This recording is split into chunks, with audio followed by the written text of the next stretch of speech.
بسم اللہ الرحمن الرحیم۔ السلام علیکم ورحمۃ اللہ وبرکاتہ۔ ایک اللہ والے درویش کے پاس ایک آدمی آیا جس کا تعلق پنجاب کے شہر ہارون آباد سے تھا۔ وہ ایک ایسی مصیبت میں مبتلا تھا جو ظاہر بھی نہیں کر سکتا تھا اور چھپا بھی نہیں سکتا تھا۔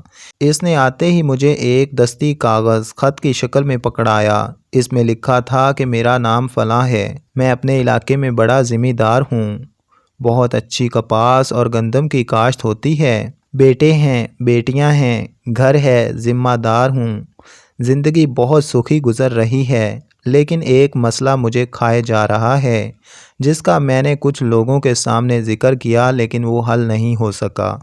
بات دراصل یہ ہے کہ میں ابھی جوان تھا اور شادی کو 3 سال ہوئے تھے۔ میرے گھر میں بیٹی پیدا ہوئی۔ میرے چونکہ پہلے 2 بیٹے تھے، بیٹی کی پیدائش پر میں بہت خوش ہوا اور میں نے بہت سی مٹھائیاں بانٹیں۔ لوگ آ رہے تھے اور مٹھائی لے رہے تھے۔ ایک خاتون ایک دفعہ لے گئی، دوسری دفعہ لے گئی۔ جب تیسری دفعہ آئی تو میں نے دینے سے انکار کر دیا۔ اس نے میرا ہاتھ تھاما اور کہنے لگی، میرا منہ میٹھا کر دے، تیرا جسم میٹھا کر دوں گی۔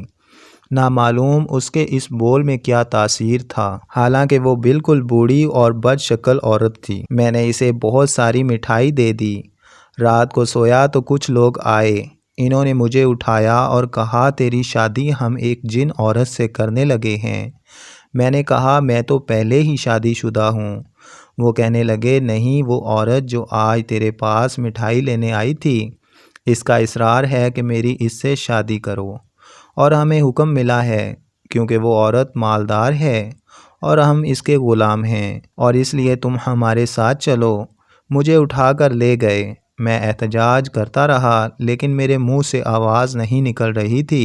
ایسے محسوس ہو رہا تھا کہ جیسے ہونٹ تو ہل رہے ہیں لیکن لفظ نہیں نکل رہے۔ وہ میری زندگی کا پہلا موقع تھا جب میں نے اپنے آپ کو بہت بے بس محسوس کیا۔ بہت دور لے جانے کے بعد سرسبز پہاڑیاں تھیں۔ ایسے محسوس ہوتا تھا جیسے کشمیر کی پہاڑیاں ہیں۔ وہاں ہر طرف کھانے پک رہے تھے، گہما گہمی تھی، کچھ موسیقی اور شادیانے بھی بج رہے تھے، ہر طرف خوشی کی آوازیں تھیں۔ مجھے ایک بہت خوبصورت لباس پہنایا گیا اور میں اس خوبصورت لباس میں دلہے کی شکل بن گیا۔ میں پچھلے سارے غم بھول گیا۔ میرے اندر بھی نئی شادی کی امنگ پیدا ہو گئی۔ پھر باقاعدہ شرعی طور پر میرا نکاح ہوا، ایجاب و قبول ہوا اور پھر مجھے اٹھا کر دلہن کے کمرے میں پہنچایا گیا۔ میری بیوی واقعہ جیسے میں نے کوہکار کی پری کا حسن و جمال سنا تھا، اتنی ہی خوبصورت اس کا سراپا، اس کا جسم، اس کی خوبصورت آنکھیں، خوبصورت گردن، گلابی ہونٹ، مہکتے رخسار، نشیلی پلکیں، دلربا آواز، خوبصورت ہاتھ اور خوبصورت کلائیاں۔ جسم سارا سونے اور ہیرے جواہرات سے لدا ہوا تھا۔ میں نے رات اس کے ساتھ شب بستری کی۔ صبح خود ہی کہنے لگی، اب میرے غلام آپ کو چھوڑ آئیں گے۔ اپنی انسانی بیوی سے اس کا اظہار مت کرنا ورنہ وہ ناراض ہوگی۔ اس واقعہ کو سال ہا سال ہو گئے۔ میری جنتی بیوی جس کا نام عنایتا اور میں اسے دلربا کہتا ہوں، میری دلربا کے ساتھ ایسی محبت بڑھی کہ اس سے میرے 7 بچے ہیں جو کہ جن ہیں۔ ہماری کبھی لڑائی نہیں ہوئی۔ میں جب بہت غریب تھا، جس وقت سے میری دلربا سے شادی ہوئی، دولت، مال، چیزیں اور عنایت خداوندی مجھ پر بارش کی طرح برسی۔ ہمارے دن رات سال ہا سال سے گزر رہے تھے۔ میں بعض اوقات بیوی کو کسی دوسرے شہر کے بہانے سے ہفتے میں 2-3 دفعہ یا اپنے کسی دوست کے بہانے سے چلا جاتا اور دلربا کے ساتھ وقت گزارتا۔ دلربا کے خادم مجھے لے جاتے ہیں۔ وہ دور کشمیر کی پہاڑیوں میں رہتی ہے۔ دنیا کے سب میوے اس کے پاس ہیں۔ وہ 7 بچے مجھ سے بہت محبت کرتے ہیں اور میں ان سے محبت کرتا ہوں، جن میں 5 بیٹے اور 2 بیٹیاں ہیں۔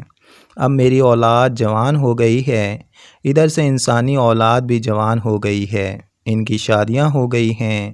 اب مجھے جناتی اولاد کی شادیوں کی فکر ہے۔